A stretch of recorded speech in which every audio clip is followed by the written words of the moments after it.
तो आप चाह के भी उसे नहीं छोड़ पाएंगे और जीवन में कभी आप उनसे बोर भी नहीं होंगे। क्यों नहीं होंगे? क्योंकि वो आप खुद ही हैं और कोई अपने आप से अलग कैसे हो सकता। Hello everyone, my name is Vivek Prajapati और आज हम बात करेंगे सोलमेट के बारे में। आखिर में सोलमेट होता क्या है? क्या आपने सोचा है ऐसा कि अचानक बेवजह हमें कभी कोई क्यों अच्छा लगने लगता है, या पहली नज़र में किसी को देखते ही ऐसा लगता है कि यार इससे बात की जाए या इसके साथ समय बिताया जाए? कभी इसके बारे में सोचा है आपने? और ख़ासकर मैं बात कर रहा हूँ अपोजिट जेंडर की। वो sorry, not opposite gender, it's a complementary gender. Opposite कुछ होता नहीं है, एवरीथिंग इज़ कॉम्प्लीमेंट्री। सो अगर वर्ड कॉम्प्लीमेंट्री, जिसका हिंदी में अर्थ होता है पूरक, इसको हम समझ लें तो इस प्रश्न के जवाब को भी समझ जाएंगे कि हमें कोई बेवजह क्यों पसंद आने लगता है। अगर देखा जाए तो किसी मनुष्य का जन्म पुरुष के एक शुक्राणु और महिला के अंडा कोशिका से होता है। फलस्वरूप या तो किसी बच्चे का जन्म होता है या किसी बच्ची का जन्म होता है।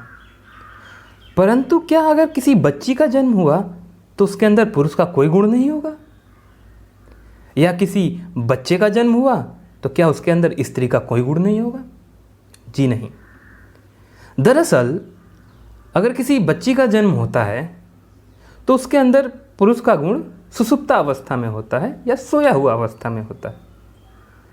अगर किसी बच्चे का जन्म होता है तो उसके अंदर स्त्री का गुण सुषुप्ता या सोया अवस्था में होता है। इसको बहुत ही सुंदर तरीके से महादेव के अर्ध नारीश्वर स्वरूप के जरिए बताने की कोशिश की गई है। आइए आगे बढ़ते हैं। अगर देखा जाए तो एक महान दार्शनिक, मनोविज्ञानिक या मनोचिकित्सक कह सकते हैं, हुए थे, जो स्विट्जरलैंड के थे, कार्ल जंग। उन्होंने दो शब्दों को परिभाषित किया, एनिमा और एनिमस।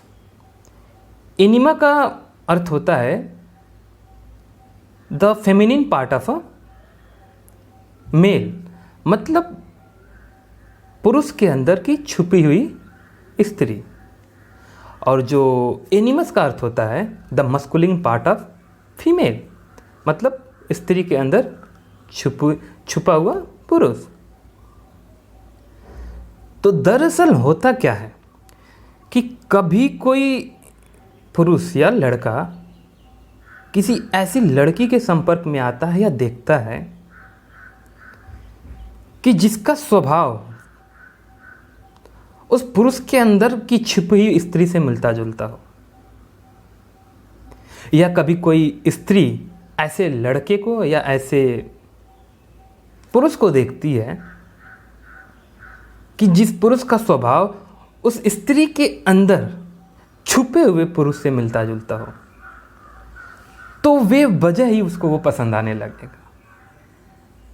इसका कारण क्या है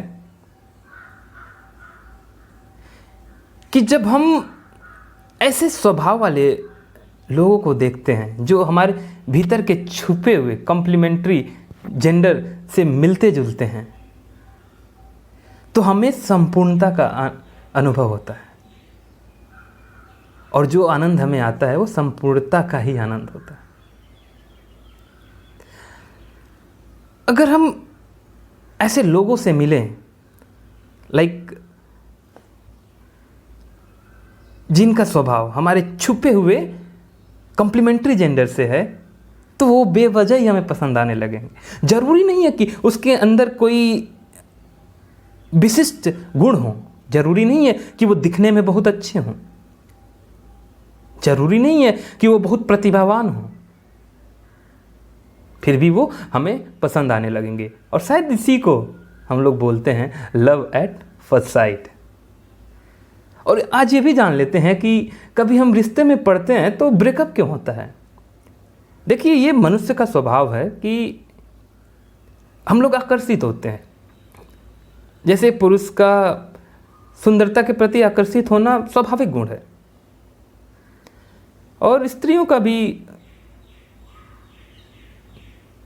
किस गुण पे होता है मुझे नहीं पता, बट जो भी होता हो तो वो भी किसी गुण के कारण पुरुषों से आकर्षित होती हैं।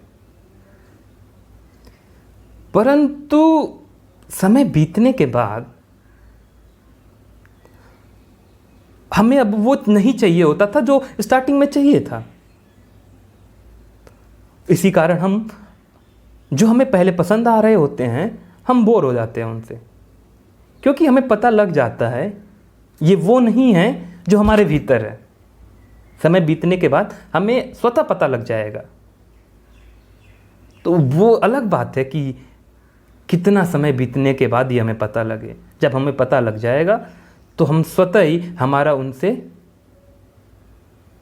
इंटरेस्ट खत्म हो जाएगा और वही ब्रेकअप में तब्दील हो जाता है। केन प्रकेन 50 कारण उत्पन्न हो जाएंगे। परंतु अगर आपको उस स्वभाव का लड़का या उस स्वभाव की लड़की मिल गई जो आपके भीतर लड़की या लड़के से मिलता जुलता हो, तो आप चाह के भी उसे नहीं छोड़ पाएंगे और जीवन में कभी आप उनसे बोर भी नहीं होंगे। क्यों नहीं होंगे? क्योंकि वो आप खुद ही हैं और कोई अपने आप से अलग कैसे हो सकता है। फॉर एग्जाम्पल एक छोटी सी बात बताता हूं। एक जो स्त्री होती है वो सदैव अपने पिताजी को पसंद करती है। क्यों? क्योंकि उसका गुण जो आया शायद उन्हीं से ट्रांसफर होके आया है। तो सदैव कभी देखना, मैक्सिमम केसेस में होता क्या है कि किसी स्त्री की ये इच्छा होती है कि जो उसका पार्टनर मिले तो उसके पिता जैसा हो, उसके पिता के मिलते जुलते गुणों का हो। और एक जो लड़का होता है उसको माँ बहुत पसंद होती है। लड़का चाह के भी अपनी माँ से घृणा नहीं कर सकता। तो लड़का भी चाहता है कि उसकी पार्टनर जो हो उसकी माँ जैसी हो, क्योंकि जो लड़के के अंदर स्त्रीत्व का गुण आया है कहीं ना कहीं माँ से ही आया है। तो आशा करता हूँ कि ये बात समझ में आई होगी आप लोगों को। तो ढूंढिए, कोशिश करिए, अपने अंदर के स्त्रीत्व को पहचानिए, अपने अंदर के पुरुषत्व को पहचानिए। अगर आप स्त्री हैं तो अपने अंदर के पुरुषत्व को पहचानिए, अगर आप पुरुष हैं तो अपने अंदर के स्त्रीत्व को पहचानिए। और शायद इसका हम पता लगा लें तो उस दिन से हमारे रिश्तों में उत्पन्न होने वाली सारी समस्याएं खत्म हो जाएंगी। और इसका पता लगाना भी बहुत आवश्यक है। आशा करता हूँ कि ये बात कुछ न कुछ आप लोगों के जीवन में बदलाव लाए। धन्यवाद।